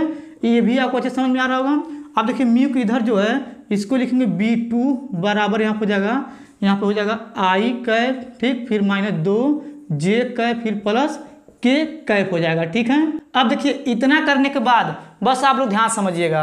अब देखिए यहाँ पे लिखा हुआ था बीच की न्यूनतम दूरी ज्ञात कीजिए, तो चलिए पहले क्या करते हैं, बीच की न्यूनतम दूरी का सूत्र यहाँ पे लिख देते हैं। देखिए यहाँ पे लिखेंगे यानी कि बीच, देखिए यहाँ पे लिख रहे हैं बीच की न्यूनतम, देखिए यहाँ पे न्यूनतम दूरी, देखिए यहाँ पे लिख रहे हैं दूरी, ठीक है। यहाँ पे होता है D बराबर, यहाँ पे हो जाएगा यानी कि यहाँ पे माड, फिर यहाँ पे होता है कोष्टक में A2 vector minus A1 vector, फिर कोष्टक बंद, फिर इनटू यहाँ पे होता है B1 वेक्टर गुणे B2 वेक्टर, ठीक है। और देखिए यहाँ पे बटा लगा देंगे, और देखिए यहाँ पे होता है B1 वेक्टर गुणे B2 वेक्टर, और ये होता है आपका माड में, फिर इसके बाद ये बड़ा वाला माड लीजिएगा, ठीक है। ये आपका बीच की न्यूनतम दूरी का यानी कि फार्मूला होता है, ठीक है। इतना आपको क्लियर समझ में आया होगा। अब देखिए पहले क्या करेंगे, यहाँ पे लिखा हुआ है A2 vector minus A1 vector, पहले इसका मान निकालेंगे, फिर इसका मान निकालेंगे, फिर इसके बाद नीचे वाले का मान निकालेंगे, तब तीनों का मान निकाल के क्या करेंगे, फिर से इस सूत्र में रखेंगे। चलिए सबसे पहले क्या करते हैं, इसका मान हम निकालते हैं। देखिए यहाँ पे लिखा हुआ ये आपका यानी कि A2 वेक्टर फिर माइनस A1 वेक्टर बराबर, ठीक है। अब देखिए यहाँ पे आप लोग ध्यान समझिएगा। अब देखिए यहाँ पे लिखा हुआ है A2 वेक्टर, तो A2 वेक्टर कौन सा ये है, इसको लिखेंगे। देखिए यहाँ पे लिखेंगे 3I कैप, फिर यहाँ हो जाएगा प्लस, यहाँ हो जाएगा 5J कैप, फिर यहाँ हो जाएगा प्लस 7K कैप, ठीक। ये कोष्टक में हो जाएगा। देखिए यहाँ पे माइनस माइनस लगा देंगे, फिर यहाँ पे कोष्टक, ठीक है। अब देखिए यहाँ पे लिखा हुआ है A1 वेक्टर, ये ऊपर वाला है तो इसको लिखेंगे। देखिए यहाँ पे लिखेंगे -I कैप, फिर यहाँ जाएगा -J कैप, ठीक है, फिर यहाँ जाएगा -K कैप, फिर कोष्टक बंद करेंगे, ठीक है। इतना आपको अच्छे समझ में आ रहा होगा। अब देखिए इसके बाद यहाँ पे लिखेंगे A2 vector minus A1 vector, फिर बराबर यहाँ पे देखिए ये आगे वाला लिख लेंगे 3I कैप हो जाएगा, फिर प्लस 5J कैप हो जाएगा, फिर प्लस 7K कैप हो जाएगा। माइनस चिन्ह से गुणा करेंगे तो माइनस माइनस प्लस हो जाएगा यहाँ पे, ठीक, माइनस माइनस प्लस हो जाएगा यहाँ पे, ठीक, फिर माइनस माइनस प्लस हो जाएगा यहाँ पे, ठीक है। इतना आपको अच्छे समझ में आ रहा होगा। अब देखिए इन सभी को क्या करेंगे हम, यानी कि जोड़ेंगे। देखिए यहाँ पे हो जाएगा A2 vector minus A1 vector बराबर, देखिए यहाँ पे 3 और 1 हो जाएगा 4, यहाँ पे लिखेंगे 4I कैप, यहाँ पे देखिए यहाँ पर 5 और 1 6 हो जाएगा, यहाँ पे लिखेंगे 6J कैप, फिर प्लस यहाँ हो जाएगा 7 और 1 8K कैप हो जाएगा, ठीक है। इतना आपको अच्छे समझ में आ रहा होगा। यानी कि देखिए यहाँ पे A2 vector minus A1 vector का मान ये निकल चुका है। अब देखिए इसके बाद क्या करेंगे, यहाँ पे ये जो लिखा हुआ इसका मान निकालेंगे। देखिए यहाँ पे लिख रहे हैं, इधर करेंगे क्योंकि अगर इसके नीचे हल करेंगे तो आपको नहीं दिखेगा। तो देखिए यहाँ पे लिखेंगे, यहाँ पे हो जाएगा B1 वेक्टर गुणे B2 वेक्टर, ठीक है, बराबर लगाएंगे, इस प्रकार से बना देंगे यहाँ पे साड़ी, ठीक। अब देखिए यहाँ पे लिखा हुआ है B1 ये वाला है, B2 ये वाला है, ठीक। तो क्या करेंगे, देखिए यहाँ पे I J K तीनों में है, तो क्या करेंगे, लिखेंगे यहाँ पे, देखिए लिखेंगे I कैप J कैप, यहाँ पे जाएगा K कैप, फिर यहाँ पे ये सारणी बना देंगे। अब देखिए यहाँ पे b1 था, यहाँ पे b1, यहाँ पे देखिए i का गुणांक, j का गुणांक, k का गुणांक लिखेंगे इसके नीचे। देखिए यहाँ पे 7 है, 7 लिख देंगे, ठीक। और देखिए यहाँ पे 6 है, माइनस 6 लिख देंगे। फिर यहाँ पे 1 है तो 1 लिख देंगे, ठीक। और देखिए यहाँ पे b2 वेक्टर का ये जो गुणांक है i j k का, उसको भी लिखेंगे। 1 है तो 1 लिख देंगे, माइनस 2 है 2 लिख देंगे, फिर यहाँ हो जाएगा 1, ठीक है। इतना तो आपको क्लियर समझ में आया होगा। अब देखिए इसके बाद यहाँ पे लिखेंगे, यहाँ पे हो जाएगा b1 वेक्टर गुणे b2 यानी कि वेक्टर, फिर बराबर। अब देखिए इसके बाद यहाँ पे क्या करेंगे, i लेंगे, यहाँ पे हो जाएगा i कैप, ठीक। यानी कि i लेंगे तो पहला पंक्ति पहला हिस्सा, यानी कि 1 से गुणा करेंगे 6 में माइनस 6 हो जाएगा, इससे इसमें गुणा करेंगे माइनस 2 हो जाएगा, माइनस प्लस ये, क्योंकि बीच में ऑलरेडी माइनस होता है। फिर कोष्टक बंद कर देंगे। अब देखिए इसका प्लस माइनस यहाँ हो जाएगा j, ठीक है। यहाँ पे हो जाएगा, यहाँ पे j का यहाँ पे कैप, फिर कोष्टक ये, यानी कि पहला पंक्ति दूसरा स्थान 1 से गुणा करेंगे 7 में 7 हो जाएगा। यहाँ पे देखिए 1 से गुणा करेंगे 1 में माइनस 1 हो जाएगा, ठीक है। फिर देखिए यहाँ पे हो जाएगा प्लस माइनस प्लस हो जाएगा k कैप, ठीक। फिर कोष्टक, देखिए यहाँ पे ये गायब ये गायब, 7 दूनी 14 हो जाएगा यहाँ पे माइनस में, ठीक है। देखिए यहाँ पे 14 लिख दे रहे हैं, ठीक है, अच्छे से माइनस में 14, तो यहाँ पे लिखेंगे माइनस में 14, ये आपको अच्छे समझ में आ रहा होगा। फिर देखिए इसके बाद ये गायब था ये गायब, इससे उड़ा ये उड़ा, माइनस माइनस प्लस हो जाएगा 6, ठीक है। कोष्टक बंद कर देंगे, ठीक। इतना आपको अच्छे समझ में आ रहा होगा। अब देखिए यहाँ पे लिखेंगे b1 वेक्टर गुणे b2 वेक्टर बराबर, देखिए यहाँ पे क्या करेंगे, इसको घटाएंगे तो 6 में से घटाएंगे 2 तो बचेगा -4, तो यहाँ हो जाएगा -4 i कैप, ठीक है। और देखिए यहाँ पे 7 में से घटाएंगे 1 बचेगा 6, इसमें गुणा करेंगे तो -6, यहाँ हो जाएगा j कैप, ठीक है। और देखिए यहाँ पे इसको 14 में से अगर हम घटाएंगे, यहाँ पे कितना 6 बचेगा -8, तो यहाँ लिखेंगे -8 k कैप, ठीक। इतना आपको क्लियर समझ में आया होगा, ठीक है। अब देखिए ये भी माना गया, और देखिए यहाँ पे यानी कि ये भी माना गया। अब हमें क्या करना है, इसका मान निकालना है। तो देखिए यहाँ पे लिखेंगे b1 वेक्टर गुणे b2 वेक्टर का ये यानी कि परिमाण, फिर बराबर, ठीक है। आप लोग अच्छे समझिएगा। अब देखिए ये जो है इसको या तो हम लोग माड बोलेंगे या तो साड़ी बोलेंगे, ठीक है। अब देखिए अगर इसका हम यानी कि माड निकालेंगे तो देखिए यहाँ पे यही मान निकला हुआ है, इसका क्या करेंगे, यहाँ पे करनी बना देंगे। और देखिए i का गुणांक, j का गुणांक, k का गुणांक का वर्ग करेंगे, यानी कि -4 का वर्ग, ठीक है, -6 का वर्ग, ठीक है, फिर प्लस यहाँ जाएगा -8 का वर्ग, ठीक है। अब देखिए इसके बाद लिखेंगे b1 वेक्टर गुणे b2 वेक्टर, ये हो जाएगा आपका माड बोलिए तो साड़ी बोलिए, ठीक है। ये हो जाएगा माड, फिर बराबर, फिर हमें करनी, इसका वर्ग करेंगे 16, फिर प्लस यहाँ हो जाएगा 36, फिर प्लस 64 हो जाएगा, ठीक है। अब देखिए इसके बाद लिखेंगे b1 वेक्टर गुणे b2 वेक्टर का ये माड हो जाएगा, ठीक, फिर बराबर। अब देखिए इसके बाद इसको जोड़ेंगे तो यहाँ पे आपका क्या आएगा, चलिए इधर जोड़ देते हैं। देखिए यहाँ पे जोड़ेंगे 16, 3, यहाँ पे जाएगा 6, फिर हम हो जाएगा 6, 4 जोड़ेंगे, यहाँ पे हो जाएगा 16, 6, यहाँ पे जाएगा 9, 1, 10 और 1, 11, यानी कि 116 आ रहा है, ठीक है। यानी कि देखिए इसका भी मान निकल चुका है, ठीक। अब इसके बाद क्या करेंगे, ये जो सूत्र है ना, इस सूत्र को देखिए अगर हम यहाँ पे लिख करके अगर हल करेंगे तो आपका ये जगह नहीं बचेगा, क्योंकि सूत्र बस अटेगा और उसके नीचे हल नहीं हो पाएगा। तो चलिए इधर का मिटा कर क्या करते हैं, इसको ऊपर हल करके आपको बताते हैं। चलिए पहले मिटा लेते हैं। अब देखिए जो इधर का बताए थे उसको मिटा दिए हैं। उसको मिटाने के बाद देखिए यहाँ पे बीच की न्यूनतम दूरी का सूत्र यहाँ पे लिखे हुए हैं। अब देखिए जो जो मान आया है इसमें रखेंगे, उसके बाद आगे हल करेंगे। चलिए बताते हैं। देखिए आप लिखेंगे d बराबर ये हो जाएगा आपका यानी कि साड़ी, ठीक है। अब देखिए इसके बाद यहाँ पे लिखा हुआ है a2 vector minus a1 vector, इसका जो मान आया है देखिए यहाँ पे नीचे ये लिखे हुए हैं, यहाँ पे इसको लिखेंगे। देखिए यहाँ पे लिखेंगे 4i कैप, फिर हो जाएगा यहाँ पे प्लस 6j कैप, फिर प्लस हो जाएगा यानी कि 8k कैप हो जाएगा, ठीक है। और देखिए इसको कोष्टक में लिखेंगे, यहाँ पे गुणा गुणा लगा देंगे, फिर इसके बाद कोष्टक। और देखिए यहाँ पे लिखा हुआ है b1 वेक्टर गुणे b2 वेक्टर, इसका जो मान आया है यहाँ पे आया, इसको लिखेंगे तो यहाँ हो जाएगा -4i कैप, फिर यहाँ पे हो जाएगा -6j कैप, फिर हो जाएगा फिर -8k कैप, फिर कोष्टक बस, फिर इस प्रकार से साड़ी को बंद कर देंगे, ठीक है। फिर देखिए इसका बटा लगा देंगे। और देखिए बटा लगाने के बाद देखिए इसके नीचे जो है यानी कि b1 वेक्टर गुणे b2 वेक्टर का ये जो यानी कि माड है उसका जो मान है यहाँ पे है तो उसको लिख देंगे। देखिए यहाँ पे लिखेंगे यानी कि हो जाएगा ये करनी में 116, ठीक है। ये भी आपको अच्छे समझ में आ रहा होगा। अब देखिए इसके बाद बस आप लोग ध्यान समझिए। देखिए यहाँ पे लिखेंगे d बराबर और इस प्रकार से बना देंगे यहाँ पे साड़ी, ठीक। और देखिए यहाँ पे क्या करेंगे अब यानी कि i को i के साथ गुणा करेंगे, j को j के साथ गुणा करेंगे, k को k के साथ गुणा करेंगे। देखिए यहाँ पे 4 से गुणा करेंगे 4 में तो 4 चौक हो जाएगा 16, यानी कि 4 चौक हो जाएगा 16, तो यहाँ लिखेंगे -16, ठीक। और देखिए यहाँ पे अगर आई और आई का गुणा करेंगे तो हो जाएगा आई कैप स्क्वायर बराबर इसका मान होता है 1, और यहाँ पे होता है जे कैप स्क्वायर का मान होता है 1, के कैप स्क्वायर का मान होता है 1, ठीक है। और देखिए यहाँ पे यानी कि जे और जे के साथ गुणा करेंगे यानी कि 6 से 6 में 36 हो जाएगा यहाँ पे -36। और देखिए यहाँ पे जे का स्क्वायर करेंगे तो जे कैप स्क्वायर हो जाएगा, उसका मान 1 रखेंगे तो 1 से गुणा करेंगे 36 आ जाएगा।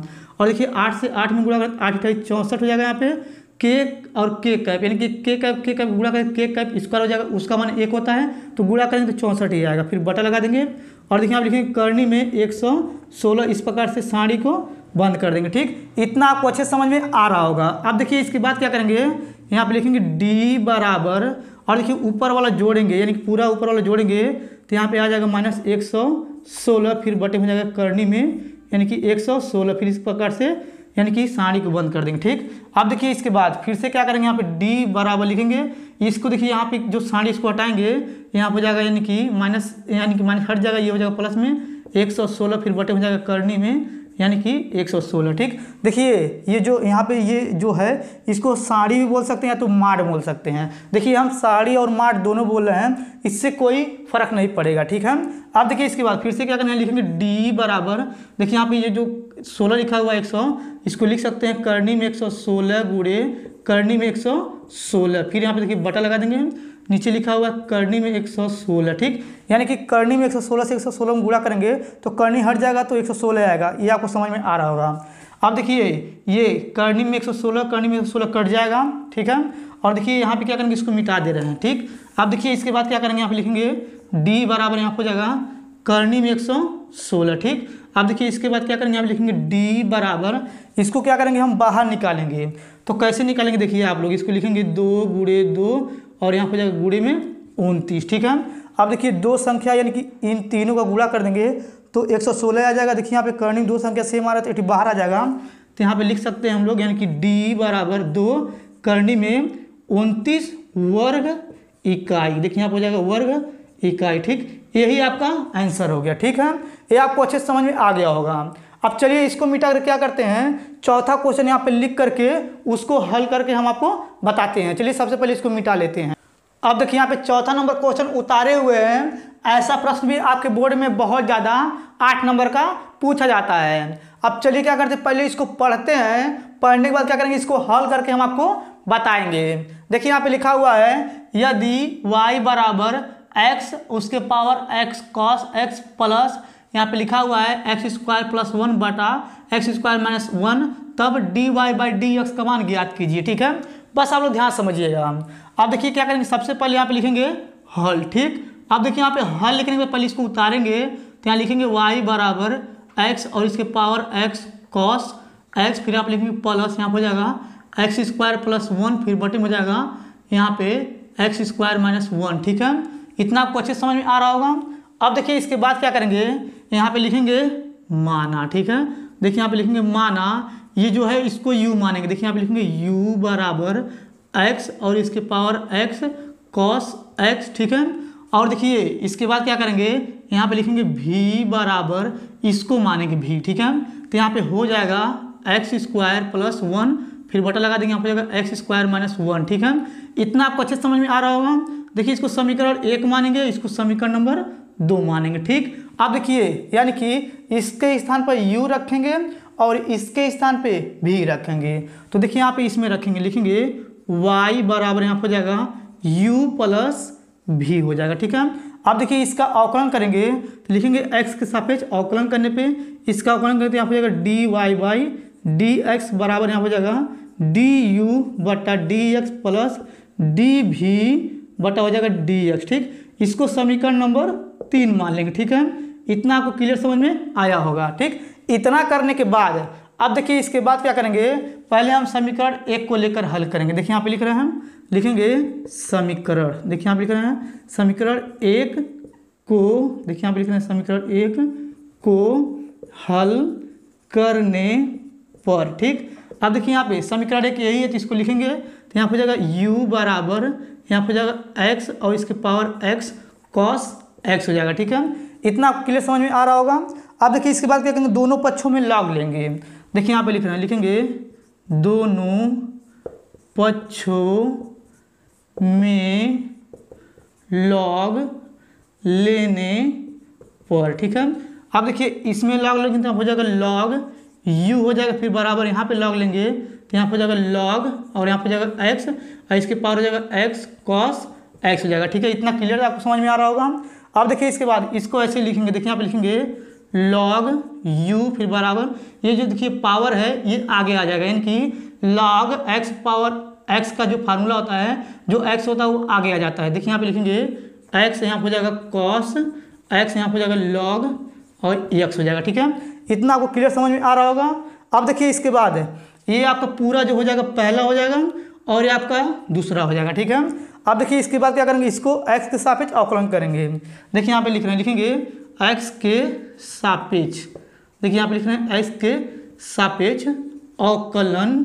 ठीक है, अवकलन करने पर। ठीक, अब देखिए इसके बाद क्या करेंगे, इसके नीचे अगर हम अवकलन करेंगे तो आपको नहीं हटेगा, इसमें नीचे नहीं दिखेगा आपको। चलिए इधर बताते हैं अवकलन करके। देखिए यहाँ पे लिखा हुआ लॉग u, इसका अवकलन करेंगे तो यहाँ पे हो जाएगा यानी कि 1/u यहाँ पे जाएगा du/dx बराबर। ठीक है, अब देखिए इसके बाद यानी कि पहला लिखेंगे, देखिए यहाँ पे लिख रहे हैं, लिखेंगे पहला लिखेंगे। ठीक है, पहला लिखेंगे दूसरे का अवकलन, दूसरा जो क्या है आपका यानी कि log x 1/x हो जाएगा, यानी कि पहला लिखेंगे दूसरे का अवकलन प्लस दूसरा लिखेंगे, दूसरा कौन है यानी कि ये है तो यहाँ हो जाएगा log। ठीक है, x और देखिए अब इसके बाद पहले का अवकलन करेंगे तो यहाँ हो जाएगा d/dx और यहाँ पे लिखेंगे x और यहाँ पे जाएगा cos x। ठीक है, अभी इसका अवकलन नहीं किए हैं। ठीक है, अभी इसका फिर से करेंगे तो ये आपका पहला हो जाएगा, ये आपका दूसरा हो जाएगा। ठीक है, आपको क्लियर समझ में आ रहा होगा। अब देखिए इसके बाद आप लोग ध्यान समझिएगा, देखिए यहाँ पे इस प्रकार से रेखा किधर है इधर। अब देखिए इसके बाद यहाँ पे लिखेंगे यानी कि यहाँ हो जाएगा 1/u। ठीक है, और यहाँ पे लिखेंगे du/dx फिर बराबर लगा देंगे। देखिए यहाँ पे x से x कट गया तो यहाँ पे बचेगा cos x। ठीक है, फिर प्लस और यहाँ पे देखिए बचेगा log x, ये कोष्टक हो जाएगा। कोष्टक लगाने के बाद बस आप लोग ध्यान समझिएगा। अब देखिए यहाँ पे क्या करेंगे, पहला लिखेंगे तो पहला लिखें दूसरे का अवकलन यानी कि cos का होता है माइनस साइन x होता है, यानी कि पहला लिखें दूसरे का अवकलन प्लस दूसरा लिखेंगे यानी कि cos लिखेंगे, पहले का अवकलन यानी कि x का अवकलन 1 हो जाएगा, फिर कोष्टक बंद कर देंगे। ठीक है, ये भी आपको अच्छे से समझ में आ रहा होगा। अब देखिए यहाँ पे लिखेंगे 1/u फिर यहाँ पे लिखेंगे du/dx फिर बराबर लगा देंगे, यहाँ पे लिखेंगे cos x फिर प्लस यहाँ पे जाएगा log x फिर यहाँ पे कोष्टक। देखिए यहाँ पे यानी कि माइनस साइन x से गुणा करेंगे x में तो यहाँ हो जाएगा माइनस x और यहाँ पे हो जाएगा साइन x फिर यहाँ पे प्लस 1 से गुणा करेंगे cos x में तो यहाँ हो जाएगा cos x फिर कोष्टक बंद कर देंगे। ठीक है, फिर देखिए यहाँ पे लिखेंगे 1/u फिर यहाँ पे हो जाएगा du/dx फिर बराबर देखिए यहाँ पे लिखेंगे cos x प्लस और देखिए यहाँ पे log से क्या करेंगे, दोनों पारी पर गुणा करेंगे तो यहाँ पे हो जाएगा देखिए प्लस माइनस, यहाँ पे हो जाएगा माइनस, यहाँ पे हो जाएगा यानी कि x साइन x फिर यहाँ पे जाएगा log x। ठीक है, यानी कि log से इसमें गुणा किए हैं। अब देखिए इसी log से इसमें गुणा करेंगे तो प्लस से प्लस गुणा प्लस हो जाएगा और यहाँ पे हो जाएगा log और यहाँ पे लिखेंगे यानी कि x cos x हो जाएगा। ठीक है, ये भी आपको अच्छे समझ में आ रहा होगा। अब देखिए इसके बाद यानी कि देखिए यहाँ पे cos है और यहाँ पे ये cos है, इसको एक पास करेंगे तो यहाँ पे लिखेंगे 1/u du/dx फिर बराबर यहाँ पे लिखेंगे cos x फिर देखिए इसको आगे लिखेंगे तो प्लस यहाँ पे हो जाएगा log x cos x। ठीक है, फिर यहाँ पे देखिए माइनस माइनस लगा देंगे, यहाँ पे लिखेंगे x साइन x फिर यहाँ पे जाएगा log x। ठीक है, इतना आपको क्लियर समझ में आ रहा होगा। फिर देखिए यहाँ पे लिखेंगे 1/u यहाँ पे हो जाएगा du/dx फिर बराबर देखिए यहाँ पे cos दोनों कॉमन आ रहा है इसमें तो क्या करेंगे, यहाँ पे बड़ा कोष्टक लगाएंगे, यहाँ पे cos x कॉमन ले लेंगे तो यहाँ पे बचेगा यानी कि यहाँ बचेगा 1 प्लस यहाँ पे जाएगा log x। ठीक है, और देखिए यहाँ पे ये तो कॉमन आ गया, यहाँ पे माइनस और यहाँ पे जाएगा x sine x log x हो जाएगा, फिर यहाँ पे बड़ा कोष्टक बंद हो जाएगा। ठीक है, अब देखिए इसके बाद u को उधर फेंक देंगे तो यहाँ पे हो जाएगा यानी कि du/dx फिर बराबर यहाँ पे जाएगा u फिर यहाँ पे जाएगा बड़ा कोष्टक, यहाँ पे लिखेंगे cos x फिर कोष्टक 1 प्लस log x फिर यहाँ पे जाएगा यानी कि कोष्टक 1 फिर माइनस x साइन x फिर यहाँ पे जाएगा log x फिर ये बड़ा कोष्टक। ठीक है, अब देखिए इसके बाद यहाँ पे u है, तो देखिए यहाँ पे ऊपर समीकरण 1 को माने थे u, इसको उसको भी रख देंगे वहाँ पे, तो यहाँ हो जाएगा du बटा dx, फिर बराबर यहाँ हो जाएगा, यानी कि देखिए यहाँ पे ये है ना x, यहाँ हो जाएगा x cos x हो जाएगा, फिर यहाँ पे बड़ा कोष्टक, और देखिए आप इसको लिखेंगे यहाँ हो जाएगा cos x, फिर कोष्टक में 1 प्लस log x, फिर कोष्टक में फिर माइनस यहाँ हो जाएगा x sin x, फिर यहाँ हो जाएगा log x, फिर ये कोष्टक बंद कर देंगे। ठीक है, अब देखिए यहाँ पे पहले क्या किए हैं, यानी कि समीकरण 1 को लेकर हल किए हैं, तो ये आया है। ठीक है, अब देखिए इसके बाद ये जो आया इसको वैसे ही रहने देंगे। अब इसके बाद क्या करेंगे, समीकरण 2 लेकर हल करेंगे। ठीक है, तो चलिए सबसे पहले क्या करते हैं, इधर का मिटा देते हैं, मिटाने के बाद क्या करेंगे, समीकरण 2 को लेकर के उसको हल करेंगे। चलिए पहले इधर का मिटा देते हैं। अब देखिए जो इधर का बताए थे उसको मिटा दिए हैं, उसको मिटाने के बाद देखिए यहाँ पे लिखे हुए हैं समीकरण 2 को हल करने पे। देखिए यहाँ पे समीकरण 1 को लेकर चले थे तो ये आया था, अब इसके बाद क्या करेंगे, हम समीकरण 2 को लेकर हल करेंगे, तो जो आएगा तो उसके आगे फिर से बताएंगे, बस आप लोग वीडियो में बने रहिए। देखिए यहाँ पे लिखेंगे यानी कि दोनों, देखिए यहाँ पे लिखेंगे दोनों पक्षों में लॉग लेने पर। ठीक है, अब देखिए इसमें लॉग लेंगे तो यहाँ हो जाएगा लॉग भी बराबर यहाँ हो जाएगा लॉग, यानी कि यहाँ हो जाएगा एक्स स्क्वायर प्लस 1 बटा एक्स स्क्वायर माइनस 1 हो जाएगा। ठीक है, ये आपको अच्छे समझ में आ रहा होगा। अब देखिए इसके बाद यहाँ पे क्या करेंगे, यहाँ पे लिखेंगे लॉग, यहाँ हो जाएगा भी, फिर बराबर यहाँ हो जाएगा, देखिए यहाँ पे लॉग m बटा n, यानी कि लॉग ये पूरा m बटा n का सूत्र बन रहा है, तो यहाँ पे होता है लॉग m, यानी कि ये m है तो यहाँ हो जाएगा एक्स स्क्वायर प्लस 1। ठीक है, और यहाँ होता है माइनस लॉग, यहाँ हो जाता है n नीचे का है तो यहाँ हो जाएगा एक्स स्क्वायर माइनस 1, कोष्टक बंद करेंगे। ठीक है, ये आपको क्लियर समझ में आ रहा होगा। अब देखिए इसके बाद क्या करेंगे, एक्स के सापेक्ष इसका आकलन करेंगे, तो यहाँ हो जाएगा 1 बटा भी, फिर यहाँ हो जाएगा यानी कि डी भी बटा डी एक्स, फिर बराबर लगा देंगे, और देखिए यहाँ पे लिखा है लॉग ये पूरा x है, तो यहाँ पे हो जाएगा 1 बटा एक्स स्क्वायर प्लस 1। ठीक है, लॉग का होता है 1 बटा x, ये पूरा x है तो ये बटे में आ गया। फिर देखिए इसके बाद क्या करेंगे, इसका अवकलन करेंगे, यानी कि एक्स स्क्वायर प्लस 1 का, तो एक्स स्क्वायर का हो जाएगा 2x और 1 का 0 0 नहीं लिखेंगे, फिर यहाँ पे माइनस लगा देंगे। फिर देखिए यहाँ पे लिखा है लॉग ये पूरा x है तो यहाँ हो जाएगा 1 बटा यहाँ हो जाएगा यानी कि एक्स स्क्वायर माइनस 1, गुणा लगा देंगे, फिर से इसका करेंगे तो यहाँ हो जाएगा 2x, 1 का हो जाएगा 0। ठीक है, ये आपको क्लियर समझ में आ रहा होगा। अब देखिए इसके बाद लिखेंगे 1 बटा भी, फिर यहाँ पे लिखेंगे डी भी बटा डी एक्स, बराबर लगा देंगे, ऊपर का ऊपर गुणा और यहाँ पे देखिए नीचे के नीचे, यानी कि ऊपर का ऊपर गुणा करेंगे तो 2x, फिर बटे में हो जाएगा एक्स स्क्वायर प्लस 1। ठीक, फिर माइनस यहाँ हो जाएगा 2x, फिर बटे में हो जाएगा एक्स स्क्वायर माइनस 1। ठीक है, ये भी आपको अच्छे समझ में आ रहा होगा। अब देखिए इसका एलसीएम लेके इसको हल करेंगे तो यहाँ पे हो जाएगा डी भी, यहाँ हो जाएगा बटा 1 बटा डी भी, फिर यहाँ हो जाएगा डी भी डी एक्स, फिर बराबर यहाँ हो जाएगा, इससे इसमें गुणा करेंगे तो यहाँ हो जाएगा 2x, कोष्टक में एक्स स्क्वायर माइनस 1, फिर यहाँ माइनस माइनस लगा देंगे, फिर 2x हो जाएगा, इससे इसमें गुणा करेंगे तो यहाँ हो जाएगा एक्स स्क्वायर प्लस 1, कोष्टक 1, फिर यहाँ पे बटा लगा देंगे, इसका एलसीएम लेंगे तो यहाँ हो जाएगा एक्स स्क्वायर प्लस 1 एक कोष्टक में, एक्स स्क्वायर माइनस 1 एक कोष्टक में। ठीक है, ये भी आपको अच्छे समझ में आ रहा होगा। अब देखिए इसके बाद बस आप लोग ध्यान समझिएगा, यहाँ पे लिखेंगे 1 बटा भी, फिर यहाँ हो जाएगा डी भी डी एक्स, फिर बराबर, देखिए यहाँ पे क्या करेंगे 2 से गुणा करेंगे तो 2x। ठीक है, यहाँ पे 3 हो जाएगा पावर, इसमें गुणा करेंगे माइनस 2x हो जाएगा, फिर देखिए इससे गुणा करेंगे माइनस 2x पावर 3, फिर यहाँ पे माइनस, यहाँ पे देखिए हो जाएगा यानी कि यहाँ पे आपका हो जाएगा माइनस 2x, फिर बटा लगा देंगे, इसका एलसीएम जो हो जाएगा एक्स स्क्वायर प्लस 1, फिर यहाँ पे हो जाएगा एक्स स्क्वायर माइनस 1। ठीक है, ये आपको क्लियर समझ में आ रहा होगा। अब देखिए यहाँ पे 2x पावर 3 से 2x पावर 3 कट गया। ठीक, अब देखिए अगर इसके नीचे हल करेंगे तो आपको नहीं दिखेगा, तो चलिए अब इधर का क्या करते हैं, 2-3 लाइन मिटा करके इसके आगे इधर हल करके बताते हैं। चलिए पहले इसको मिटा लेते हैं। अब देखिए इधर का मिटा दिए हुए हैं, अब चलिए इसके आगे बताते हैं। देखिए यहाँ पे लिखा हुआ 1 बटा भी, तो यहाँ पे लिखेंगे 1 बटा भी, फिर लिखेंगे डी भी बटा डी एक्स, फिर बराबर, और देखिए यहाँ पे माइनस 2x और माइनस 2x जोड़ेंगे तो माइनस 4x हो जाएगा, फिर बटा लगा देंगे। ठीक, और देखिए यहाँ पे जो नीचे इसको लिखेंगे, देखिए यहाँ पे लिखेंगे एक्स स्क्वायर, यहाँ हो जाएगा प्लस 1 एक कोष्टक में, यहाँ हो जाएगा एक्स स्क्वायर माइनस 1 एक कोष्टक में।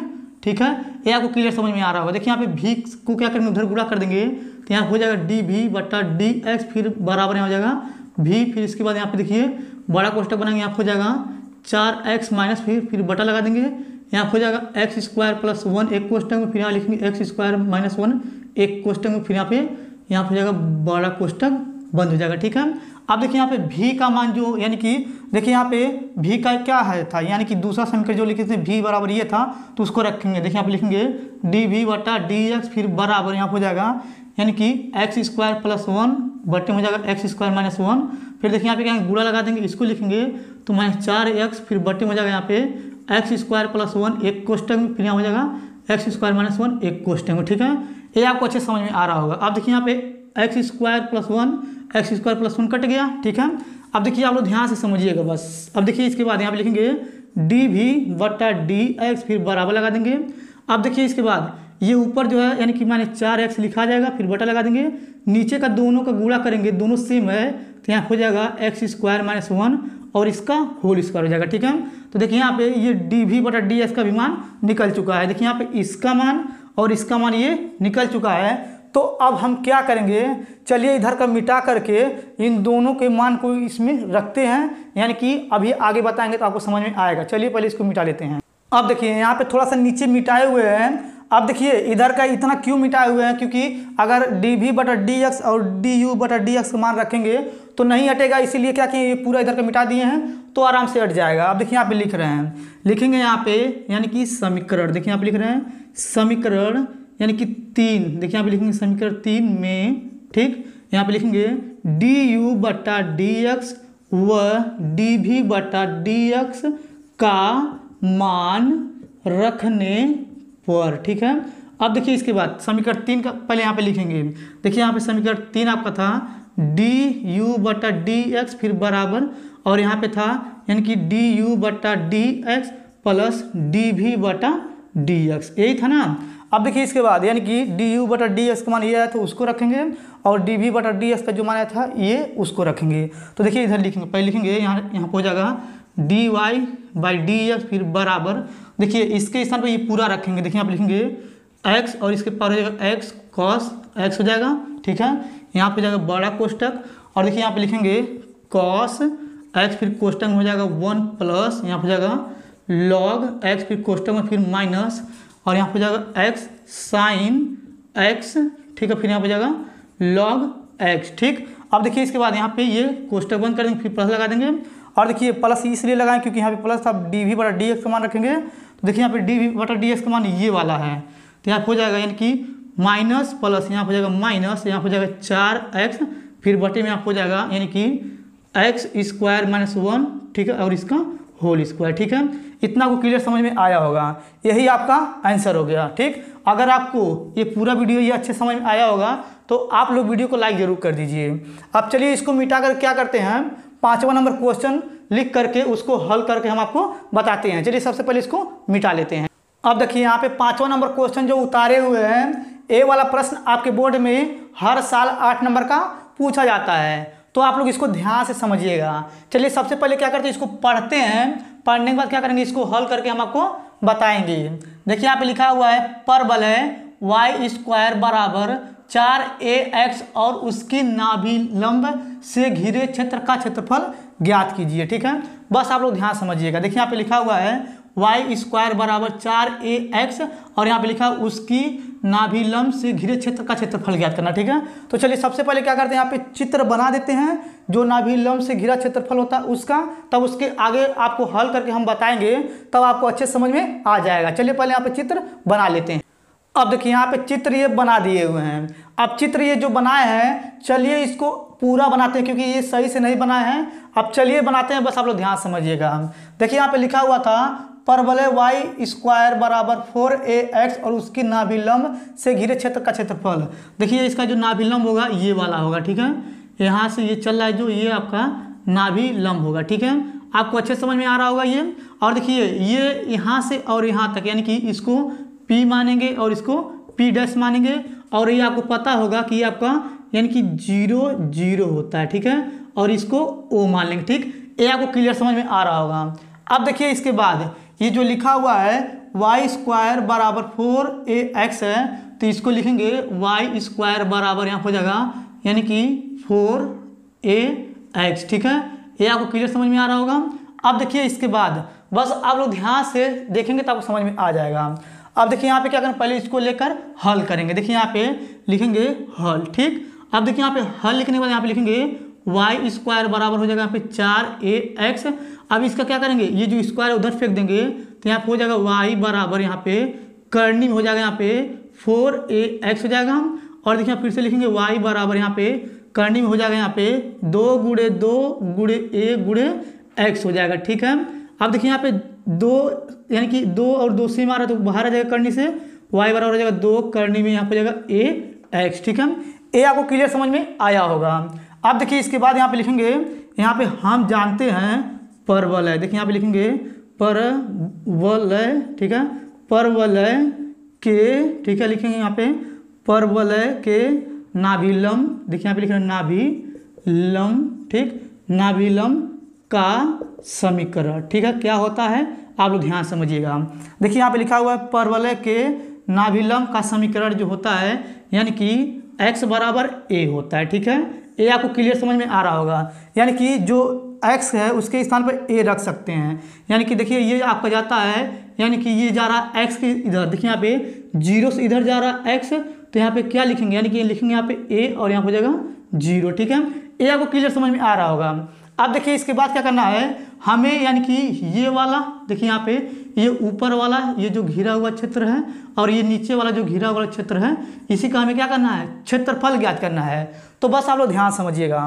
देखिए यहाँ पे क्या करेंगे, लिखेंगे, देखिए यहाँ पे लिखा हुआ है, यहाँ पे लिखेंगे नाभि, देखिए यहाँ पे लिखेंगे नाभिलंब, देखिए यहाँ पे नाभिलंब से, ठीक, नाभिलंब से घिरे घिरे क्षेत्र का क्षेत्रफल बराबर, ठीक है।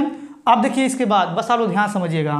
अब देखिए इसका जो लिमिट हो जाएगा यहाँ पे लिखेंगे, यहाँ पे देखिए यहाँ पे हो जाएगा समाकलन, इसका लिमिट क्या है आपका, यानी कि a से हो जाएगा 0, देखिए यहाँ पे ये गया था ना x की तरफ, यहाँ पे हो जाएगा यानी a ये 0, तो इसका लिमिट हो जाएगा a और ये 0, यानी कि हमें दोनों ज्ञात करना है, इसको और इसको, तो ये आपका y हो जाएगा और ये आपका y हो जाएगा। देखिए यहाँ पे यानी कि ये दोनों को जोड़ेंगे तो यहाँ पे हो जाएगा y प्लस y कोष्टक में, फिर यहाँ पे लिखेंगे dx, ठीक। ये आपको अच्छे समझ में आ रहा होगा। अब देखिए इसके बाद क्या करेंगे, बराबर लगा देंगे, यहाँ पे लिखेंगे समाकलन, यहाँ पे हो जाएगा a 0, इसको जोड़ेंगे 2y dx हो जाएगा, ठीक है। ये भी आपको अच्छे समझ में आ रहा होगा। अब देखिए इसके बाद फिर से हम क्या करेंगे, यहाँ इधर हल करेंगे, बस आप लोग ध्यान समझिएगा। अब देखिए यहाँ पे ये 2 बाहर ले लेंगे तो यहाँ पे हो जाएगा, यहाँ से लिमिट हो जाएगा यानी कि a से 0, ये 2 बाहर आ जाएगा, ठीक है। और देखिए यहाँ पे लिखा हुआ है y, यहाँ लिखेंगे y, यहाँ पे हो जाएगा dx, ठीक है। अब देखिए इसके बाद y का मान क्या आया है, y का मान यहाँ पे निकला हुआ है ना ये, तो इसको रख देंगे, देखिए यहाँ पे लिखेंगे, यहाँ पे जाएगा बराबर, ये अलग है, ठीक है। और देखिए यहाँ पे हो जाएगा 2, फिर इसका हो जाएगा लिमिट यानी कि a से 0 और यहाँ पे रखेंगे इसको, यानी कि 2 करनी में हो जाएगा यहाँ पे ax, ठीक, फिर यहाँ पे लिखेंगे dx, ठीक है। अब देखिए इतना करने के बाद ये देखिए 2 बाहर लेंगे तो यहाँ पे हो जाएगा 2 दूनी 4 हो जाएगा। और देखिए यहाँ पे करनी में क्या है, a है, तो यहाँ पे लिखेंगे करनी में a भी बाहर ले लेंगे, फिर यहाँ पे जगह समाकलन यहाँ हो जाएगा, लिमिट इसका 0 से यानी कि 1 से 0 हो जाएगा। और देखिए यहाँ पे क्या बचेगा, यहाँ पे बचेगा यानी कि करनी में x बचेगा, फिर यहाँ पे लिखेंगे dx, ठीक। ये आपको अच्छे समझ में आ रहा होगा। फिर से बराबर लगाएंगे, यहाँ पे हो जाएगा 4 करनी में a हो जाएगा, फिर इसका जो लिमिट हो जाएगा यहाँ पे a से हो जाएगा 0। और देखिए यहाँ पे इसको लिख सकते हैं x को x और 1/2, क्योंकि करनी में x है, इसका जो मान होता है 1/2 होता है, फिर यहाँ हो जाएगा dx, ठीक। अब देखिए अगर इसके नीचे इधर कहीं हल करेंगे तो आपको नहीं दिखेगा, तो चलिए इधर का मिटा करके हम इधर हल करके हम आपको बताते हैं। चलिए सबसे पहले इधर का मिटा लेते हैं। अब देखिए इधर का मिटा दिए हुए हैं, अब चलिए इसके आगे इधर हल करके बताते हैं। अब देखिए आप लोग ध्यान समझिएगा, यहाँ पे लिखा हुआ है यानी कि 4 करनी में यहाँ पे a है, ठीक है। अब देखिए अगर इसका हम समाकलन करेंगे तो यहाँ पे जो इसका समाकलन होता है यहाँ पे बता रहे हैं, आप लोग ध्यान समझिएगा।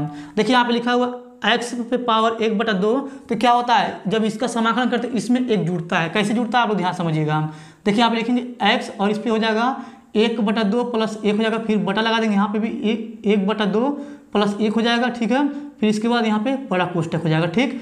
इतना आपको क्लियर समझ में आ रहा होगा। अब देखिए इसका जो लिमिट था यानी कि यहाँ पे था a से 0, ठीक। अब देखिए इसके बाद फिर से यहाँ पे बराबर लगाएंगे, यहाँ पे हो जाएगा 4 करनी में a, ठीक। अब देखिए इसके बाद यहाँ पे क्या करेंगे, बड़ा कोष्टक लगाएंगे, इसको हल करेंगे अगर तो यहाँ पे हो जाएगा यहाँ पे x और इस पर हो जाएगा 3/2, फिर बटा लगा देंगे, यहाँ पर हो जाएगा यानी कि 3/2। देखिए इसको हल किए, भिन्नों का जोड़ है ना, बटा भी नीचे लगाकर फिर यहाँ पर जाएगा बड़ा कोष्ठक, फिर यहाँ पर जाएगा a और 0, ठीक। फिर बराबर लगा देंगे, यहाँ पर जाएगा 4 करने में a हो जाएगा, ठीक। अब यहाँ पर देखिए बड़ा कोष्ठक लगाएंगे, ये जो 2 है ऊपर चला जाएगा तो यहाँ पर जाएगा 2/3 और यहाँ पर जाएगा x, ठीक। यहाँ पर जाएगा 3/2, फिर ये बड़ा कोष्ठक हो जाएगा, फिर यहाँ पर जाएगा a और 0, ठीक। इतना आपको अच्छे समझ में आ रहा होगा। अब देखिए इसके बाद फिर से बराबर लगाएंगे, यहाँ पर जाएगा 4 करने में a हो जाएगा।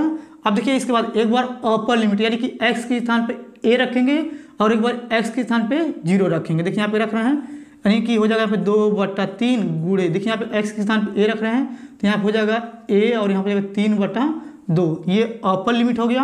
और देखिए यहाँ पे माइनस यानी कि लोअर लिमिट, तो यहाँ पे हो जाएगा 2/3, फिर यहाँ पे जाएगा गुणे, यहाँ पे जाएगा x के स्थान पे 0 और इसके पावर हो जाएगा 3/2, फिर यहाँ पे बड़ा कोष्ठक, ठीक है। ये भी आपको अच्छे समझ में आ रहा होगा। अब देखिए इसको मिटा दे रहे हैं। अब देखिए इसको मिटाने के बाद फिर से बराबर लगाएंगे, यहाँ हो जाएगा 4 करने में a और देखिए यहाँ पे इधर अगर इसको हल करेंगे तो 0 हो जाएगा टोटल पूरा, और यहाँ पे आपका हो जाएगा यानी कि बस आप लोग ध्यान से गुणे, यहाँ पे बचेगा 2/3, फिर यहाँ पे जाएगा यानी कि a और 3 पे पावर 2 हो जाएगा, ठीक है। ये भी आपको अच्छे समझ में आ रहा होगा। अब देखिए इसके बाद बस आप लोग ध्यान समझिएगा, इसको लिखेंगे 4 गुणे इसका, देखिए लिखा हुआ है यानी कि करनी में a, तो इसको लिख सकते हैं a और इस पर 1/2, फिर गुणे यहाँ पे जाएगा 2/3, फिर यहाँ पे जाएगा a, फिर 3/2 हो जाएगा, ठीक। और देखिए यहाँ पे 4 दूनी 8 हो जाएगा यहाँ पे, और बटे में ये 3 है, 3 लिख देंगे। अब देखिए इसके बाद इसको और इसको यानी कि ये और a गुणा होगा, ऊपर का घात जुड़ जाएगा। देखिए यहाँ पे जोड़ेंगे तो देखिए यहाँ पे हल करके दिखा देते हैं। यहाँ पे होता है 1/2 प्लस 3/2 को जोड़ेंगे तो यहाँ पे हो जाएगा यानी कि 1 + 3, फिर बटे में जाएगा 2, इसको जोड़ेंगे 4/2, 2 से भाग करेंगे तो 2 आ जाएगा, ठीक है। यानी कि यहाँ पे हो जाएगा a², ठीक है। यहाँ पे लिखेंगे वर्ग, ठीक। इतना आपको क्लियर समझ में आया होगा। अब देखिए अगर ये आपको अच्छे समझ में आ गया होगा तो आप लोग मेरे वीडियो को लाइक जरूर कर दीजिए। अब देखिए इसके बाद अगर यहाँ पे आपको समझ में नहीं आया होगा तो देखिए इसको ऐसे भी लिख सकते हैं ना, ये जो है इसको ऐसे लिख सकते हैं यानी कि करनी में a करनी में x, इसीलिए इसको ऐसे तोड़ के हम क्या किए डायरेक्टली निकाल लिए हैं। आपको ये समझ में आ गया होगा। अब देखिए अगर आपको 1 से लेकर 5 तक जितना भी क्वेश्चन बताए हैं अगर आपको अच्छे समझ में आ गया होगा तो आप लोग मेरे वीडियो को लाइक और चैनल को सब्सक्राइब जरूर कर दीजिएगा। धन्यवाद।